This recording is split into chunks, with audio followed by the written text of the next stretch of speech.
Welcome to Pirate Living Podcast. We're your hosts, Karan and Kristen. On this podcast, we are highlighting ordinary people living extraordinary lives. These are pirates who take small, bold actions daily to create social change. Pirate life is all about rebelling and breaking the rules for good. Creating lasting social change starts by first breaking our inner rules. After all, the hardest rules to break are your own. The pirates we highlight have dedicated themselves to creating good trouble. Today, we are sitting down with Justine Arsenault. Justine guides people through a metamorphosis of losing weight and shedding the stories and emotions attached to it. Justine is leading a social rebellion against diet culture, which has told women they need to look a certain way. And she has made a name for herself in the Enlifted community as well as Justice Justine. So we're thrilled to be chatting with you today. Welcome. Thank you. I'm excited to be here. So you've had your pirate journey that you've gone on. We'd love to hear about where you started and what brought you to where you are today. So I feel like all of us, we all start with our own journey, right? We all have our own journey. So for me, it was, I hit 21, I had stopped playing hockey, and all of a sudden all this weight started coming on and I didn't understand where it was coming from. So I started dieting at 21. And I actually think it was even before then. I think I was 19, almost 20 when it happened. So I was doing Weight Watchers, and just over the next 10 years, it was yo-yo. It was hop on this diet, see results, hop on this diet, see results, hop on this one, see drastic results. But none of it was really true results because none of them actually kept me where I wanted to be, right? There was no real change happening. It was just surface level stuff. So when I started my journey again, about 5 years ago, I decided that I wanted it to look different. And I really started to dive into the mindset part of it. And while I was losing weight, I was at the time counting calories because I was at a gym and that was what everybody was doing, was counting macros. And while I completely agree that calorie counting has its place, I developed massive disordered eating when it came to calorie counting and weighing and measuring everything. I became obsessive about it. So I stopped, took a break, put the weight back on again, and then restarted and said, it's going to be different this time. It's going to be different. I am going to enjoy every step of this. Who says I can't enjoy the process of becoming healthier? Right. So it was like, if I'm going to have ice cream with my kids, I'm going to have ice cream with my kids. If I'm going to, if I want to go out for dinner with my husband, I don't want to think, well, I can't eat any of this during the day because I'm going to go out and have this at night. Like that, I was just going to go out and enjoy myself. I was going to eat the way that I ate. And it took me a lot longer to get to where I wanted to be, but the changes that I were making were so much deeper. And for the first time in my life, I would stop and I would have these moments where it was like, it's never been like this before. And then it was, I don't actually feel like I could ever go back to where I was. Like there was no fear of putting back on the weight. And to me, that was the biggest thing, because I feel there's a lot of women out there that they lose the weight and then they live in constant fear of putting it back on because we did it in ways that don't align. So throughout my whole journey that I went on, before the end of my journey, I actually went and got certified as a nutrition coach. And I decided, because I wanted to know more for myself and help people through their own journeys. But I feel like when we're on, not feel like, negation, acknowledge there. When we're on our own journeys, we want, I lost my train of thought there because I said it wrong. I'm like, where did the negation come from there? But I started helping people, and there had to be something more, right? Because I had yet to find somebody that was working on the mindset aspect of it. I was still working with somebody on the food aspect of it, but I was really doing all the mindset work on my own. And to me, there had to be something more. So I was constantly looking for that something more. So I started working with my own coach for my business. And he was that something more. It was, no, it doesn't have to just be about the food. And actually, it was through that coach that I met Mark. And I waited a year before I worked with him, but I took an emotional eating course. And that was the moment where I said, this is what is missing. This is what's not being addressed. This is what it is. And then slowly over the last 2 years, it's kind of developed into where I'm at now. And we were just chatting about how it's kind of come to this head for me. And for me, I am, let's stop trying to lose weight. Let's stop and just work on being healthy. Right? Like, and I don't just mean healthy in a physical sense, like your mind, your body, and your soul. You can't be truly healthy if all three aren't in a line, right? You could physically be what people would consider very healthy. Your doctor tells you, no, all your blood levels are fine. Like your BMI is in its perfect space. And all of those factors could be in place, but your mindset is a disaster, right? Like you still look in the mirror and you hate what you see, or you live in constant fear of putting the weight back on and going back to where you were, in which case you're not truly healthy because you're not at peace. You're not happy, right? So for me, that's the new thing that I'm going to be going with is let's stop trying to lose weight. Let's focus on being healthy. So would you say that's the social rebellion that you're starting? Yes. I actually wrote it out the other day because I was thinking about it, and it was like, let's stop using supplementation to lose weight, right? Let's supplement because maybe we're not getting enough protein in our diet, or maybe we live in Canada and you need to take vitamin D, right? Like maybe you're low in something. That's what supplementation is there for, not for you to drink a shake 3 times a day and not eat anything so that you can lose weight. Supplementation is meant to enhance, right? Let's stop working out to lose weight, because I have a huge problem with that. I mean, really, I have an opportunity with that, right? If you want to look at the language. But that's why so many women develop a hate for the gym, is because they're in there for all of the wrong reasons. They're not focused on the fact that it's going to help them with their heart and their lungs and their body and their mind and their soul. Like there's so many other aspects to it. But if you look at any marketing system out there, it is, you look at these women or these men and it's 6-pack abs and these massive muscles, but the girls are holding these tiny little weights. And I'm like, she didn't get like that lifting those weights. This is not what she was doing. Those 2-pound dumbbells are not good for anything. Right? No, not at all. So for me, it's let's start working out to be healthy. And then finally, let's stop trying eating healthy to lose weight.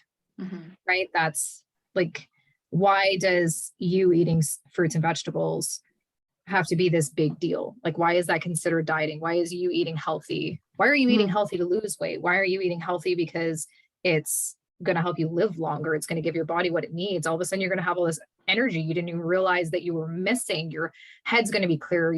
You're just going to be healthier. And do you know what this beautiful side effect is of being a fully healthy person?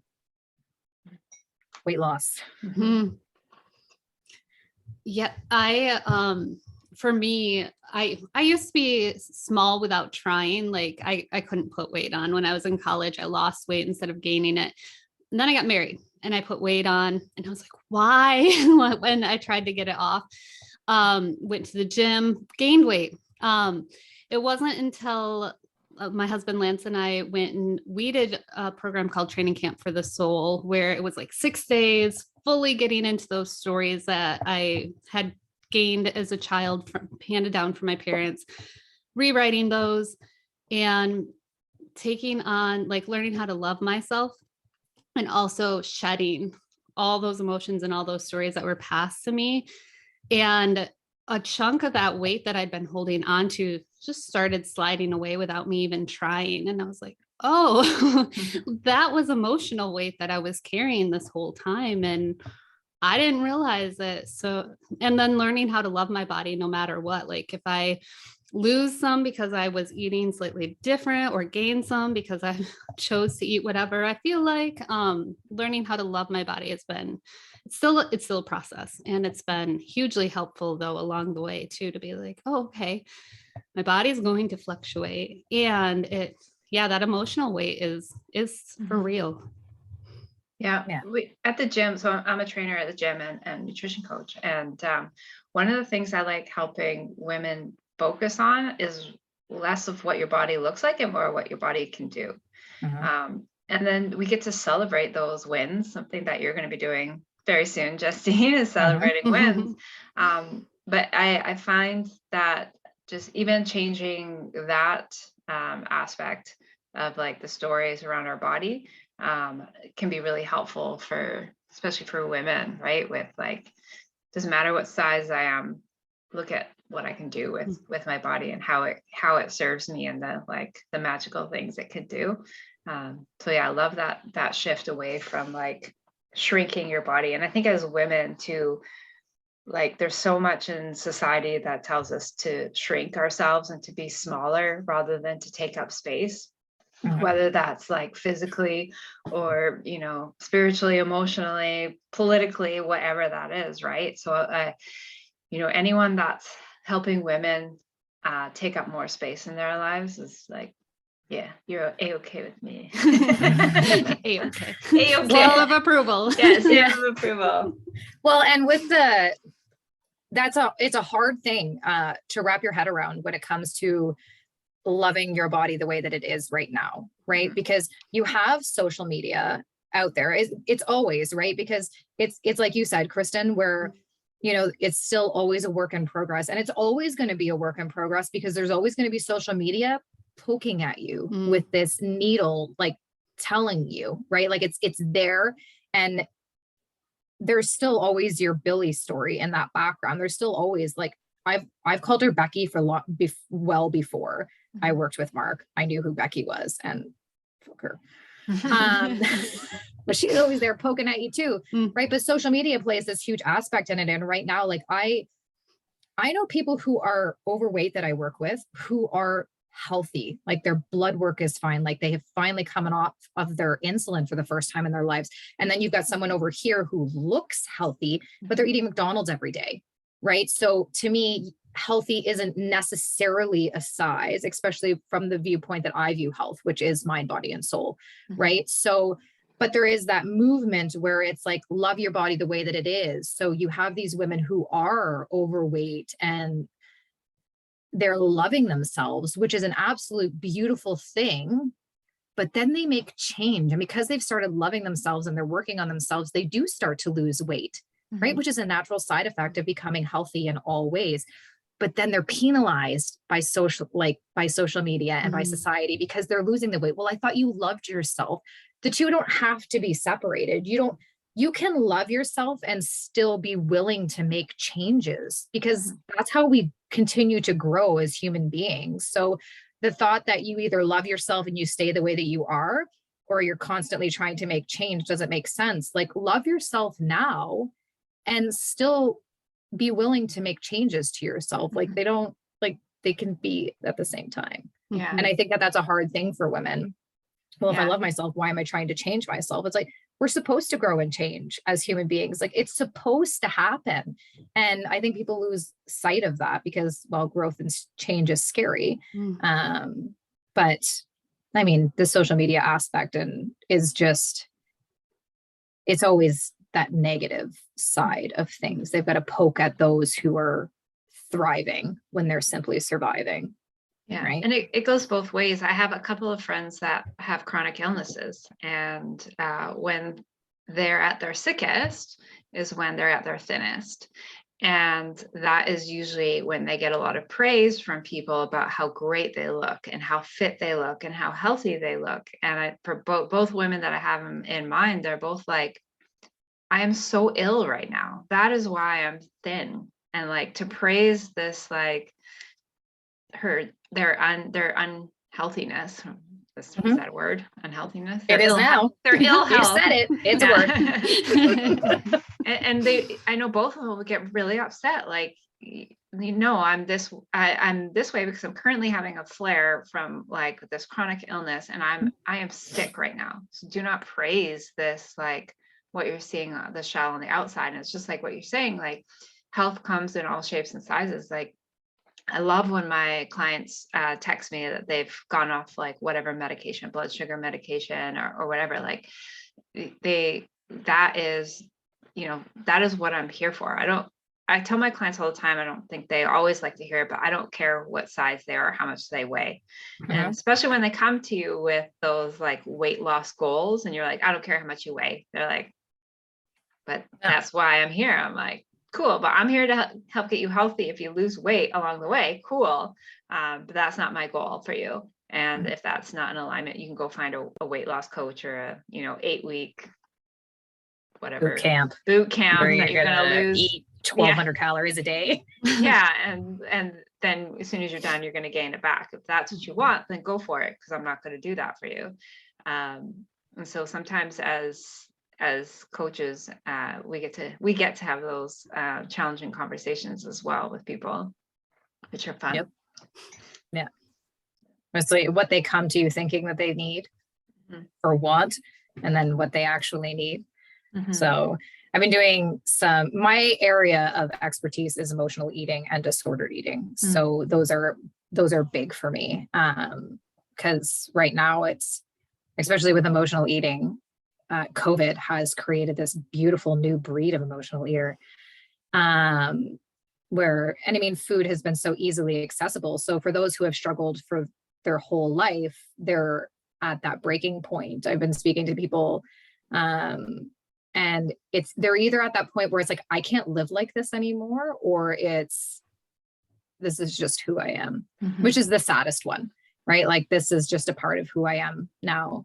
And yes, of course it's a part of who you are, but that doesn't mean that it has to stay a part of who you are, right? Like, people think that just because it is, well, this is who I am, and nobody's ever changed who they are before. It's hard and it fucking sucks sometimes, but it's very doable, right? So it's helping people with that is very, I'm at two different spectrums right now. It's helping women who are what society considers broken, which they're not. They just, I've told several people lately, and they're like, that's a really good analogy. I'm like, you're a fish that's being told to climb a tree. Like, when you're an emotional eater, just cut this out of your diet. It has absolutely nothing to do with the food.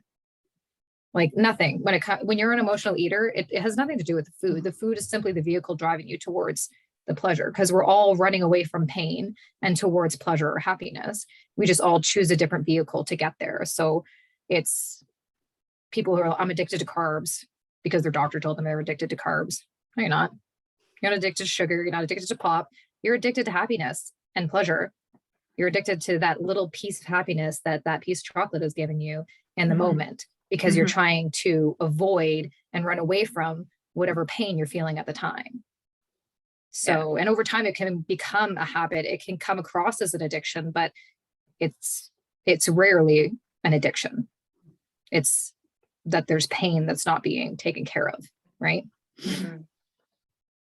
So, and then I'm working on, it's something that I've launched. I'm taking it to a cheerleading team first, stopping it before it happens, working with young athletes, and talking openly about disordered eating and eating disorders. And because it was never talked to me, which is why I ended up gaining weight when I was young, it was never, this is how you fuel your body right now, right? Like, these are the things your body needs, right? And then it's like, if you want to carry on in your sport, well, then you need to take that nutrition to the next level. It doesn't mean that eating a cookie is going to ruin any sort of progress that you have, which is a huge problem that I have with dietitians and nutritionists have their place 100%, but I have a big problem with them bringing them into sports teams. And it's so dialed in that a young girl can't even think about eating a cookie or having a piece of chocolate cake at a birthday party or having some chips because it's going to ruin all the progress. You can't put that in your body. It's not good for you. Right? Like it's not okay for people to tell anyone that. Like it's not okay. Like I know people who are elite CrossFit athletes, which is some of the hardest workouts that you do. And like I have a friend who her team went to the CrossFit Games this past year. She eats Fruit Loops, like not all the time, but she doesn't feel bad about it. Like it's, telling people that, and that's where it all starts. I feel like I have so many, just reading the book, and I love the pirate, right? Like I'm not, because I've had hate. Like, I don't know, Karan, if you've had hate from people as a nutrition coach. Oh, you got your thing on the internet. It's like, no, I have a textbook that's like this thick that I went through. Honestly, I haven't. Yeah. I got I got a lot of hate from military wives. That was the big one. And it was, I love the view of it being a pirate. It's like you live within a box and I don't.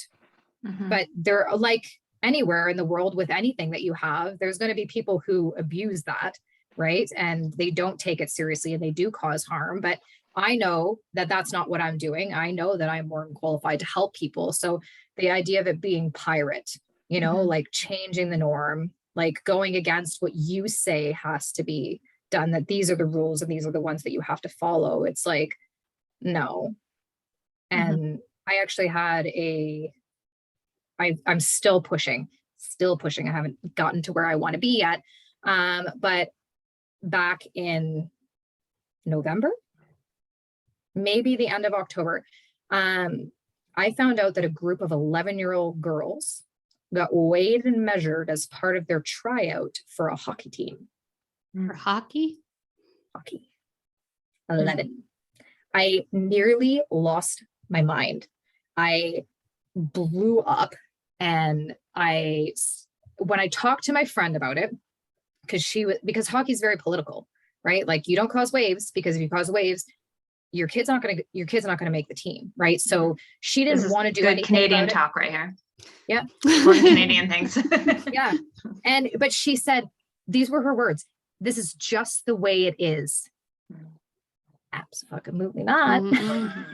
Well, and are they weighing and measuring the 11-year-old boys, or is it only the girls that are getting weighed and measured? Well, even probably the boys as well. I didn't ask. It was just about the girls. So I actually sent an email off because I was very upset about this, got in contact with the right people, and ended up with 2 men who were in charge of this complaints department. And I just said, like, I wrote an email. I said, this is what I do for a living. And what this is where it starts. This is where a young girl questions for the first time in her life whether or not she's fat. Right?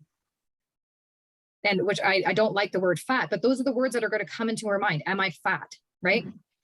Like, am I too skinny? Right? Am I not big enough? Right? And then they don't make the team. And then all of a sudden their worth is tied to a number on a scale. And that's where it snowballs out of control. And I explained what it is that I do. I was like, can you explain to me why this happened? And please tell me that this is not okay. And the 2 men that I talked to were absolutely phenomenal. They were like, I thank you for what you do. No, this is not okay. And even when they weigh, this was a little tidbit that I didn't know about hockey. They don't weigh and measure you until after you make the team. It's not part of a tryout. Even in the higher ups, it's not part of the tryout. It's for statistics moving forward. So they just said, no, this is not okay. So I said to them, take this to the board, and I want to know if there's anything in place, because I actually coach my son's hockey team, and I went through this whole, it was like training that you had to do on it's how not to be an asshole. It's literally, I'm reading this, like, this is hard for people. But it talks a lot about the emotional aspect of things. And because the coach throws water bottles and is screaming at their players and all of that, it talks about very much on the emotional side. It was one of the best courses I've actually ever gone through. And I was very surprised, but there's no touching on this aspect of it. So I was like, if there's nothing in place, I want to be a part of creating it because I don't want to single out anybody, because then there'll be parents that are questioned, right? And bring in the political aspect of it. And I don't think that it was done maliciously, but I don't think that they understood the ramifications of what it was that they did. So like if I could bring that to all of Manitoba, because that's who it would go to if the training was created, is that it would go through all of Hockey Manitoba, and actually most sports, I think, like not just hockey. But that would be big questioning, because this is just the way that it is. Well, the way that it is bullshit. So it's not okay. And that weight story can start so young in and outside of a sport. Like I remember being one of the taller kids in my class, I think in 4th grade. And so because I was taller, I was weighing more than some of the other girls, and they're throwing around weight because that's just like, oh, I went and got measured by the doctor. I weigh this much. What do you weigh? And I was 20 pounds heavier than some of the girls in my class. And even there, I started going, well, why? I didn't think, I'm a kid. I'm not thinking it's because you're taller and therefore built bigger, and you're going to need to weigh more than somebody that's shorter. So those stories can start so early, just naturally.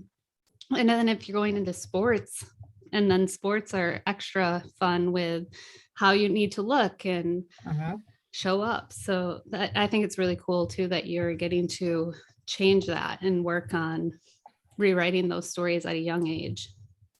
Well, it's like I have a 9-year-old daughter and she does dance. So, I mean, I don't know the exact numbers statistically, but I would say based off of people that I have talked to, there is an 85 to 90% chance that she will develop disordered eating or some form of eating disorder if it's not talked about openly and dealt with, right? We as parents are responsible for our children, right? So as much as I don't like to blame parents for their children, it is your responsibility. It's not your fault. It's your responsibility, because a lot of the time what's happening is that it's generational. People have this common misconception. Well, we're just a family of overeaters, or we're a family that has high cholesterol. We're obese. It's like, there are very, very, very few health disorders that are actually genetic. You're predisposed to it, but it's not genetic. It's not guaranteed that you're going to get it. What's generational or genetic is the way that we eat, right? Your parents ate a certain way because their parents ate a certain way, in which you eat a certain way, and then you teach your kids. And unless you take that time to break that pattern, right? Question things, which is the biggest thing that so many people don't do, is question. Why am I here? Why am I just accepting that this is the way that it is? It's like, it doesn't have to be that way. And then you talk to parents that say, look, I just want better for my kids. It's like, Mark put it up, and it was like the 2 hearts. It's like, this is my messed up, and this is my messed up, and we're never going to make our kids messed up. But really all you've created is a new breed of messed up, because you haven't dealt with your own shit, right? So if you're an obese person and you have kids that you don't want them to suffer the way that you're suffering, but you haven't dealt with your own traumas and the reason why you're obese, because you don't become obese because you eat too much. There is a reason why you are constantly reaching for food. It has nothing to do with food and everything that's to do with mental. So if you're not dealing with this, like your own shit, you are going to pass it on to your kids in a new disordered way. Like, as in, avoid these foods or you're going to end up like me. Right. It's like, that's not the way that it works. Like, it's like, cookies don't make you fat. Like, ice cream doesn't make you fat. Chips don't make you fat. There's no food out there that makes you fat. It's an abundance of those foods that make you become overweight. So I've got this huge. Well, it's interesting. We talked a little bit about this before. Kristen and I are doing a specialty Enlifted program, working on ancestral trauma. And one of the things I'm really excited about for this is how I can help my clients. And one of my clients, her and I were doing some story work around her very interesting relationship with food and control and body image. And while we're working on her story, talking about where it came from and tracing it back to her dad. And her dad has this interesting relationship with food and stories around food. And taking it back even one more step, she told me about the fact that her grandmother was Jewish and had escaped Germany, and of course brought with her some very interesting stories around food, right? So we're looking at these generational traumas. So like you said, it's not just about overweight, it's about any of our disordered eating or disordered relationships that we have with food, and tracing back to where those come from. Mm-hmm. And the cool thing about the ancestral work that we're doing now is, getting the tools to, it's not her story that she's carrying on necessarily. This is something mm-hmm. that has been, handed down for generations, like you said, and finding those roots and trying to fix those. And whether it's a trauma that has been carried down through the generations, right? Like, why is somebody emotionally eating? Why is someone self-soothing with food? Why do they have these control issues and restrictions around food? Really digging down into the heart of the matter. Because like you said, it's not just, eat less Twinkies and more broccoli. Like, that's not what people need to hear. People don't need to hear eat less, move more. Like, yeah, okay, I get the math on that. But that's not helping. If that was helping, the whole world would be fit and healthy, because it would be just the simple math of calories in, calories out. That's just not how it works. Simple. No, it's not, because there's so much more involved in it. Mm-hmm. And it's like, with that generational, right? We can, when I one of the questions that I ask is, do you have trauma or traumas in your past? And it's always interesting to hear the story, like the answer that I get, because the answer will always be yes. There is not a person alive that does not have trauma in their life, right? It's the ones who have had what they call small traumas, or they don't equate it to a trauma because it's not, you weren't raped, you weren't beaten, you didn't watch somebody die, you didn't almost die. Like, those aren't traumas. It's like, trauma is you living within a very powerful, negative, disempowered state for a period of time. Or it can be one massive blast of something, right? Like, yes, you can have that big trauma of losing someone, right? Which is what most people would consider trauma. You have that big, powerful moment. But it can also be just living in that negative, disempowered state for a long period of time, right? It doesn't even have to be like a month, is more than enough for you to have that happen, right? As a military spouse, when I talk to military wives, I'm like, some people go from emotional to habitual eating too, right? It's like, your husband's gone, you're lonely in the evening because he's deployed. So you reach for chips, or you reach for chocolate in the evening to satisfy the loneliness, right?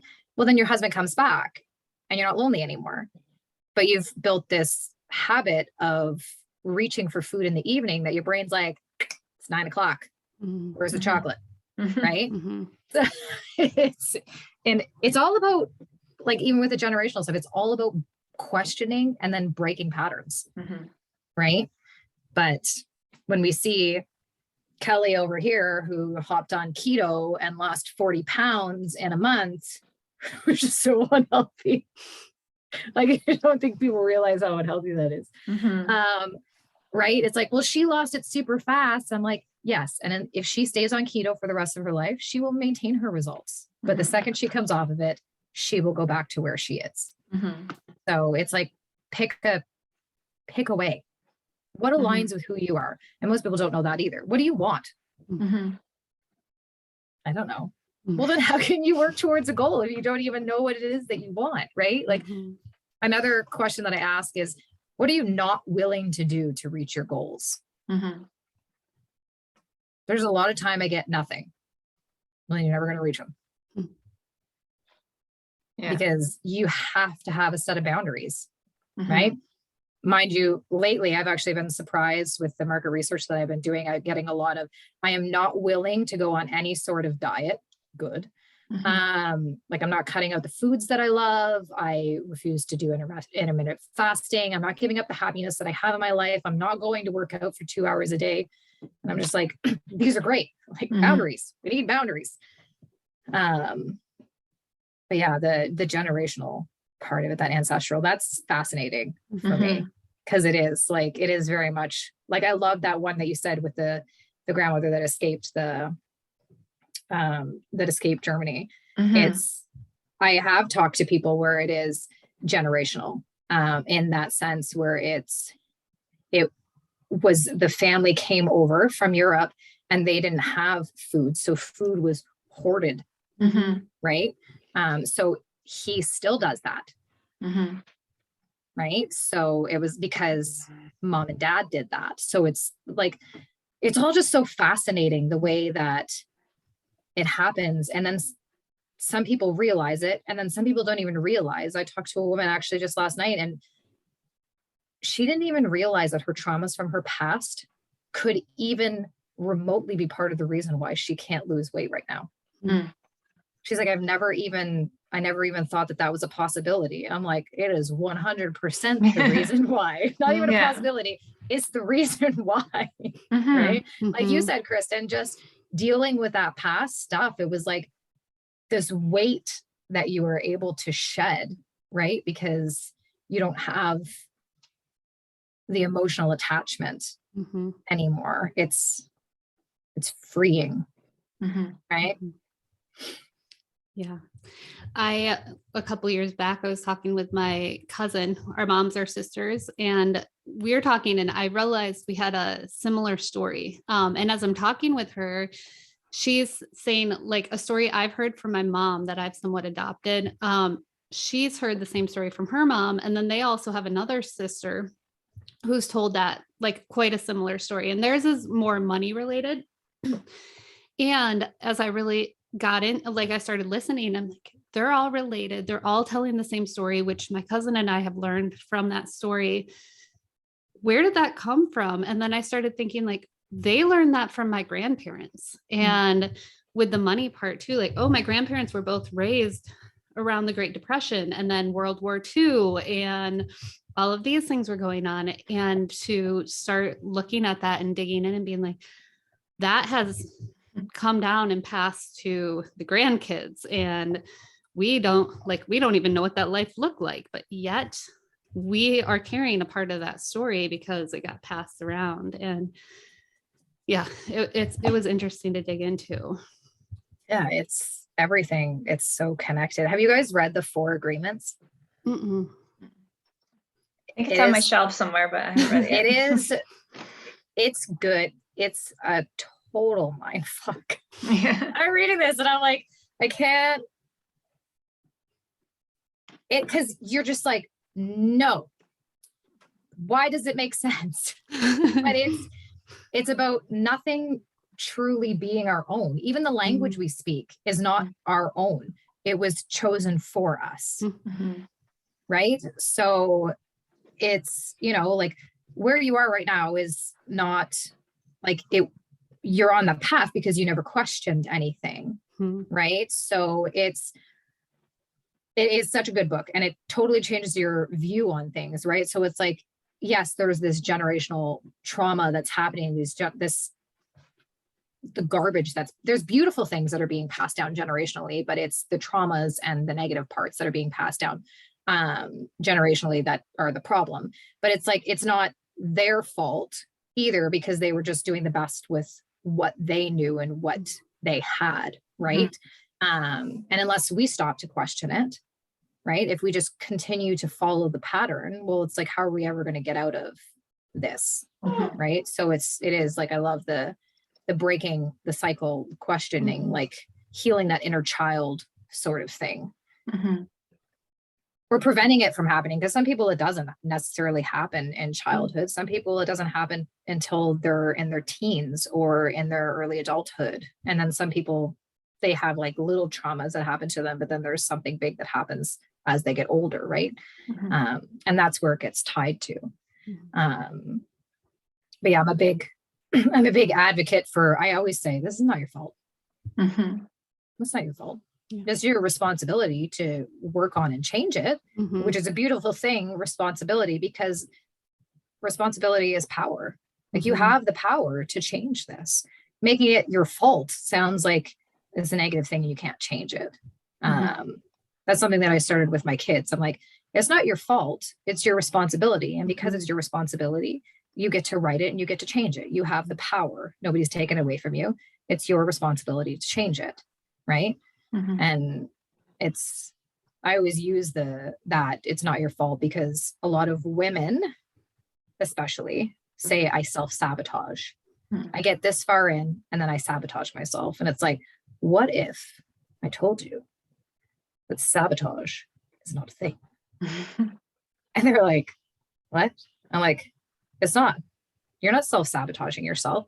We as human beings have a comfort zone, right? That we live within. This is kind of at the core of who we are, our comfort zone. It is the place that we revert to when we are in a high stress, negative state, right? So we've got this comfort zone. Well, let's say you're tracking along on your new favorite diet that you're on, and all of a sudden you fall off the wagon, and you sabotage yourself. I sabotage myself. I get 3 weeks in and I always sabotage myself. Well, no, you are doing something that's completely normal and natural. Something has triggered and you have reverted back to your comfort zone. So it's not failing. It's not sabotaging. Something happened that triggered your need to go back to your comfort zone, right? It's like an elastic band, kind of like grows and grows and grows, but then you got to like give it some slack so that it doesn't snap, right? And then it grows and grows and grows, and then you got to give it some slack. So it's like this constant, you're going around and around and around, and you're getting bigger and bigger, but then you got to come back a little bit, right? And I said this, it messes with your mind. So right now you are uncomfortable. Your comfort zone is uncomfortable, but it's comfortable. So you're comfortable in your discomfort. But in order to change and become truly comfortable, you have to live through a certain part of discomfort in order to become truly comfortable. But it's easier to stay uncomfortable in the comfort that you are in currently than to get uncomfortable to become truly comfortable. Then it's like, right? You're just like, why would I do that? But it is creating, like, getting uncomfortable, and then you can start to create a new comfort zone so that when you are, and that's my biggest thing, my comfort zone looks so different now than what it did when I was like, even 2 years ago, like my comfort zone looks different. Like, it's been a very trying last 2 weeks. It was a really hard last 2 weeks for me and my family. And I don't want to work out, but do I go to the garage every single day? I just tell myself, I'm going to go out and stretch. There are some times where I do just go out and stretch. And then most times I do a workout, but that's my comfort zone. It's not, I'm going to sit on the couch and do nothing. Like, am I eating enough fruits and vegetables? Am I drinking enough water? Am I getting enough sleep? Even when everything seems to be falling apart around me, my comfort zone is a place of health because I took the time to create those habits, which is a program that I created based off of that. Cause I was like, these are essential, right? People hop into counting calories when maybe they're not necessarily ready for it, because it has its place and it's a beautiful thing. I think people should realize what they need to eat, but some people aren't ready for it because they spent too much time dieting that the thought of tracking and counting and being like focusing on that is too much for them, right? So it's like, are you eating enough fruits and vegetables? I rarely meet a person that is. Drinking enough water? That's a 50-50. Are you getting enough sleep? Most of the time, no. Are you moving your body in some way? Where's your mindset at? Where's your language at? Those are the 6 foundations that I have, that when you work with me, it's a non-negotiable. You have to go through them, because if those are not, that's like foundational healthy right there, right? Like you can't, and in order to be mind, body, soul healthy, like all of those things have to be in line. Yeah. And then you work on the next step part of it. Yeah. I love starting to work with a new nutrition client And we're like, cool. So what are we doing first? I'm like, awesome. You're going to make sure you go for a walk every day. They're like, what? I'm like, yeah, I know you're working from home. You're sitting at your desk all day. You're working extra because that's now apparently what's expected while you're working from home. Mhm. And then you move from your desk to the couch. So your homework this week is go for a walk every day. And then like next week, it's cool. You're turning your screens off an hour before bed and you're going to read an old fashioned book to go to sleep. Not your tablet. Yeah, not a tablet. And they're like, when are we getting into food? I'm like, oh, this is more important. And like, for people to understand that these are like you said, these are the foundations. These are the non-negotiables. If you're not sleeping through the night, it doesn't matter what you eat. If you can't go for a walk, then like none of this matters. You need daylight exposure, your circadian rhythm, like all of these things are so tied to like health. And I love starting people that way. And they're always like, that's it, I'm going for a walk. I'm like, yeah. But when you come back when you say it's easy now, but when you come back to me next week and say you didn't do it, how easy was it? Because so many people think I have this huge problem that needs fixing, so the solution must be huge. Yeah, we're going to overhaul your life this week. Like, no, let's overwhelm you so that you quit again. Yeah. Right? Like, absolutely. No. When do we get to the food? When has that worked for you in the past? Yeah. Tell me, which time? Yeah. Which of the 20 times that you've tried has that worked? It hasn't. Yeah. Let's try something new. I know I have one client that I'm working with on nutrition, and in the time that we've spent together, she sends me pictures or little videos with like captions, me going for my stupid walk for my stupid mental health all the time. She sends me pictures of salad. She's like, I'm eating a damn salad. She quit her high stress job that was just demanding way too much for her and got another job making more money with less stress. And good or not good, we'll see how this is, but she actually ended up leaving her husband and moving out, and she's on her own for the first time in her entire life. And so like helping her celebrate these things, which she might not look at all of them as being good, but I'm like, now is the time. It's the season of you. Like you control the food, you control when you go for a walk, you get to choose when and where you go to the gym and all of these things, right? Like finally, like, and none of that has to do with food, her weight, any of that, right? It's all about making the right choices for your life so that you can be happy and healthy. And like you said, if she loses weight because she's sleeping better and has less stress in her life, great, cool side effect. I imagine the rest of her life feels a lot better when she's like shedding these things that don't fit for her, right? Yeah. And it's a beautiful thing to be happy. Right? Like I actually just realized the other day that I am finally the person that I want to be. And it's because of the habits that I've created for myself. And it's like, even though, and when I had this realization, it was in the middle of the week that was really, really crappy. And it was like, even though I'm sad right now and all of this crap is happening that is out of my control and it just seems bleak and dark, it's like, I'm still really happy.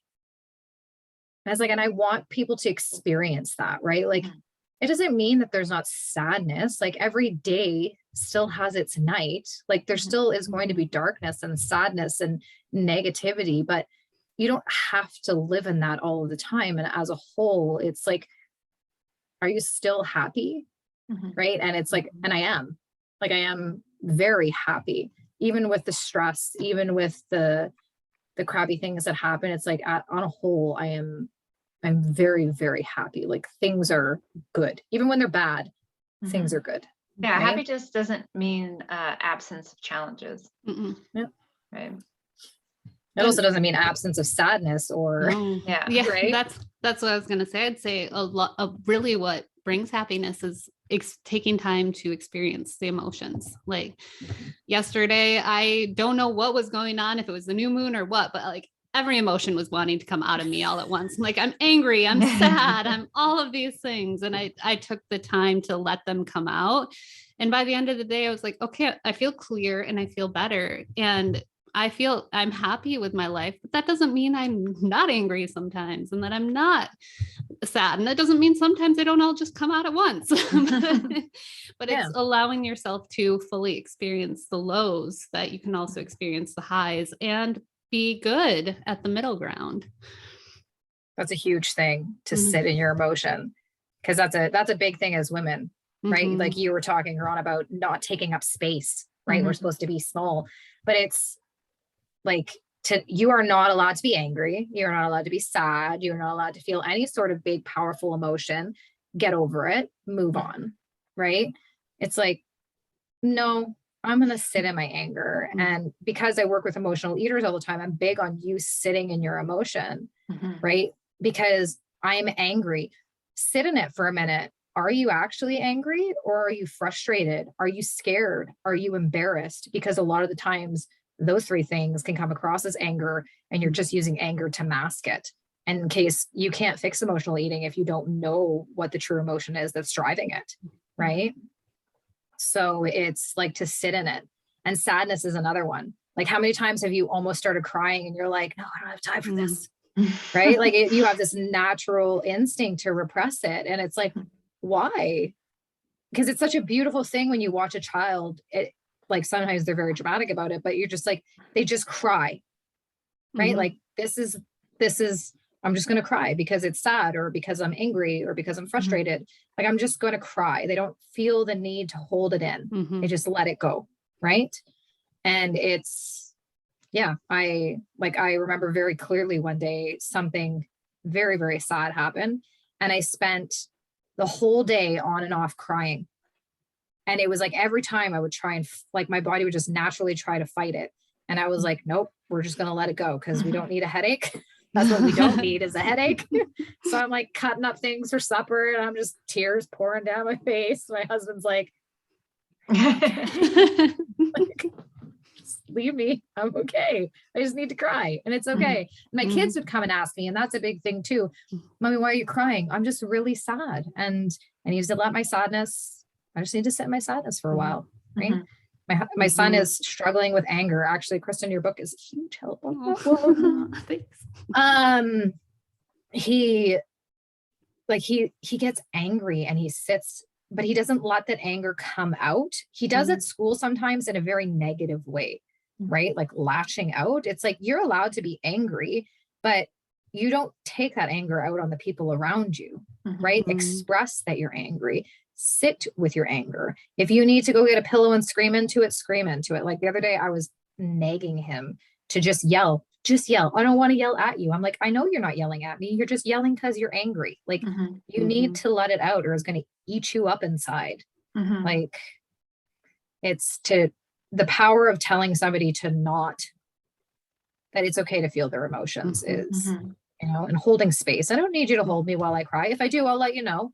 I don't need you to try and make me laugh so that I'm not crying. Just sit there with me. Just hold some space for me while I feel this powerful emotion. And I feel like so many of us don't actually have someone in our life that is just willing to hold space for us while we work through it. It's, if I'm angry, don't come at me and try and not make me angry. Look at me and be like, okay, like, I'm going to give you some space and let you work on this if you need me. Like, I'm just going to hold some space for you. Don't come at me with your toxic positivity and tell me to, just, smile and get through it. And I was like, my husband said that to me the other day. I nearly lost my mind on him. I was like, no, like, I'm allowed to be angry. And the reason why my anger gets projected onto you is because you push me. Like, just leave me, let me be angry, because I'm allowed to be. You're allowed to be angry. And I let you be angry when you are, right? It's like, when you're sad, be sad. Like, I don't need to make it better. I just need to sit here and let you have your space to be it. Yeah. One of the things I Mhm. heard, and I can't remember where, and it makes so much sense, is like when we suppress our anger, that's when it turns to rage and becomes unhealthy, Mm. right? So if we could just release that anger before it turns into rage and becomes a destructive, unhealthy outlet, if we could just express that anger to begin with, then it wouldn't progress to that, right? Mhm. And so I think the world has less of an anger problem and more of a rage problem because we're not expressing those emotions. Mhm. Well, and expressing them and understanding them as well. Mm-hmm. I find Mhm. it's like we are all in control of our emotions, Mm-hmm. right? That is very much we choose to go. Sometimes it's subconsciously, right? Sometimes it's become so habitual in the way that we process an emotion that we don't even think about it anymore. But that's just the thing. We're not thinking about the emotion. So it's we're in control, but we're not in control. So, and we don't understand where that emotion is coming from. Like, why am I so angry all the time? Is there an inner child that needs healing? Mhm. Right? Where is that anger coming from? It's usually something from your past that needs dealing with when it comes to those powerful emotions. Me, I have anxiety disorder, and have since I was a child. Well, it was PTSD first, and then when I was in high school, it turned into anxiety. And my anxiety comes in the form of rage and anger and irritability, depending on how powerful the anxiety is at the time. Usually it's irritability that turns into anger, that then turns into rage, because I haven't been a ragey person in a while, but like when I was younger, and I just thought that I was the daughter of an English man, like my grandfather was English and he was an angry bastard. I mean, he loved us, his grandkids, but he was an angry bastard. But World War II, right? Like he came to Canada after that, in which case then my dad was angry. Well, guess what happens when you're a 12-year-old and your dad throws you through a window? Mhm. You become angry, right? So it's like generational, but you just think, I'm angry because he's angry. He's angry because he was angry. It's like, but what needs healing here? Mhm. Right? I'm the least angry I've ever been in my entire life since changing my language, since dealing with my stories, Mm-hmm. like the past traumas, and even in the moment of being angry, like I'll actually write out a story. Like that's a new thing that I've been doing. Like if I'm having a moment, like I take the time and I write it out, because Mm-hmm. it's like if I don't deal with this now, it's going to fester. Right? That doesn't mean that I have to go scream into a pillow with my anger, but if I'm angry, why am I angry? What made me angry? Let's deal with it and move on. Mhm. A little screaming into a pillow is great. It's very therapeutic. Yeah. I do car Not screaming. not nearly as therapeutic as screaming in the middle of the woods. Yeah, I do it in my car. Mm. Yeah. Stopped at a light, pedestrian goes by and looking at you like you're crazy. I'm like, just letting out my anger. It's Mhm. okay. Yeah. So I don't rem- crash into you. Yeah. I remember one time I got mad at Lance, and usually his thing, if we get mad at each other, is he'll leave. And I was like, I screamed so loud as he left. Like, I think there was a chance he could hear me outside of the house, but like it was coming so deep down in me.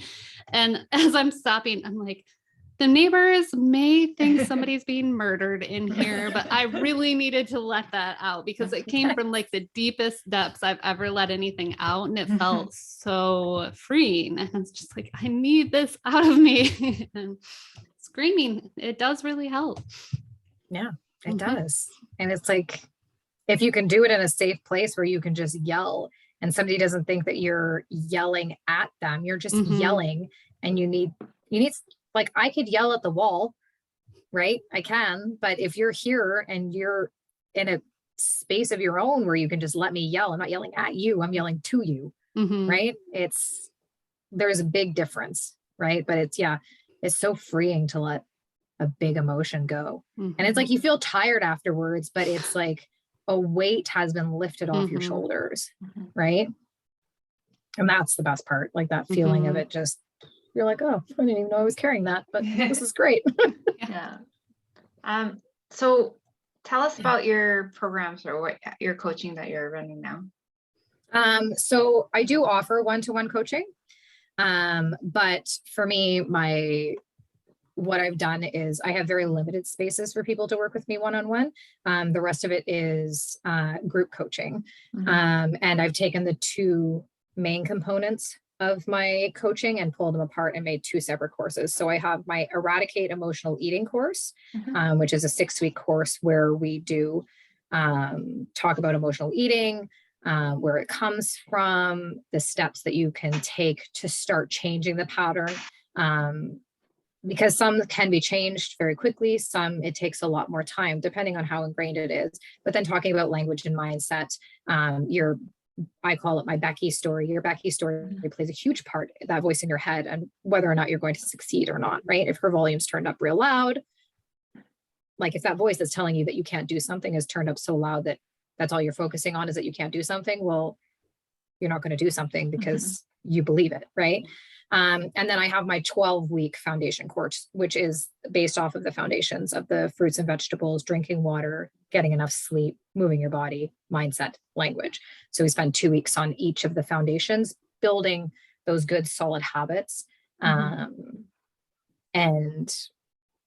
yeah, that one's group as well. So those are the two courses that I have that I love. Cool. I mean, I have my, it's called the Pillars of a Healthy Athlete that are for sports teams. So, I mean, if anybody had a kid in a sport that they feel like their sports team could really benefit from this, then that's there as well, preventing it before it happens. And where can our listeners go to find out more about you and the programs that you have? So on Facebook, I am BNA Lifestyle. I mean, I have my own Facebook page, which is Justine Arsenault. You can find me there too. On Google, BNA Lifestyle, and Instagram, it's Just Lift Teen. Play on words. Yeah. And how would you recommend our listeners go about starting their own pirate life? What advice do you have? What is it in your life? I'm all about aligning with who you are. Like, what is not aligning for you? What's not making sense? But the first step that you can always take is question something, right? Does something not feel right in your gut? Well, then where needs fixing? Like, what are you questioning? And it's kind of like that snowball effect. This doesn't sit right with me. Okay, where is it coming from? And then the next step is, okay, why is this happening? Is this the social norm? Like, can this be changed? How can I change it? I'm going to change it, right? Like, it's that snowball effect. But I feel like the first step to always making that, like doing that first pirate move is questioning what the norm is, right? This doesn't sit right with me. Question it. And then change it. Before we ask our last question, is there anything else you'd like to share with the listeners or any questions that you have for Karan and I? Not that I can think of. All right. Then are you ready for the last question? I don't know. Am I? I don't know. Do you know any pirate jokes? I did actually. You Me and did my have son one. were going through a whole bunch of them. We were laughing about them, like super bad. There were such great dad jokes is all I can think of, every single one of them. I'm like, this is such a good dad joke. No, I can't think of any right now. They're not going to come to me. Right. I had like 10 of them. And You they all play on R. okay. You did have one, and this is one I hadn't heard before. So I don't think it's a question answer. It's more like there's the punchline. So it says, I'm pretty sure that my algebra teacher is secretly a pirate. He's constantly trying to find X. Yeah, that one is funny. Yeah, Alexander, me and my son, we went through like a whole list of them. And I was like, these are so bad, but it's so good at the same time. They're amazing. Well, thank you for chatting with us today. We learned so much from you. Thank you for having me.